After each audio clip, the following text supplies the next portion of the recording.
মার্কিন অক্সিজেনে হালুম হুলুম গর্জন করা মধ্যপ্রাচ্যের রক্তখেকু দানব ইসরায়েলের এখন বেহাল দশা। হাওয়া তুলে নিজেই মুখ থুবড়ে পড়েছে মরুর উত্তাল বালুজরে। মাত্র 12 দিনই কপুকাত, পায়ের দৌড় শেষ, নতজানু হয়ে ছুটে গিয়েছে মুনিবের দরবারে। ত্রাহি ত্রাহি অবস্থা ইরানের ক্ষেপণাস্ত্র ধামাকায়। পশ্চিমা তেজ ধার করে শান্ত মধ্যপ্রাচ্যে অশান্তির বিষ ঢেলে নিরস্ত্র নিরীহ জনপদের জমদূত হয়ে ওঠা ইসরায়েলের এবার ভালোই শিক্ষা হয়েছে। ব্যাঙে চুরমার হয়ে গেছে গত 6 দশকের দম্ভ। ইসরায়েলের সুউচ্চ ইমারত আর পাচির ব্যাঙে চৌচির, এজন্য চোখের শান্তি। সারা দুনিয়ায় মানুষের কাছে একসময় গাজার চিত্রটা ছিল এমন।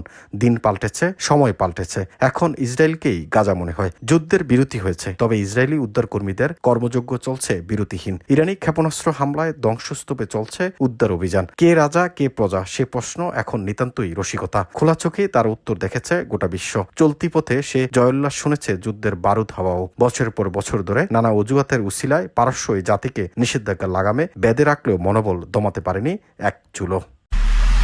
এমআইবি সংবাদ ও সংবাদ সংশ্লিষ্ট অনুষ্ঠান দেখতে ভিজিট করুন www.mibtelevision.tv ও facebook.com/mibtelevision.tv এবং সাবস্ক্রাইব করুন youtube.com/mibtelevision এ।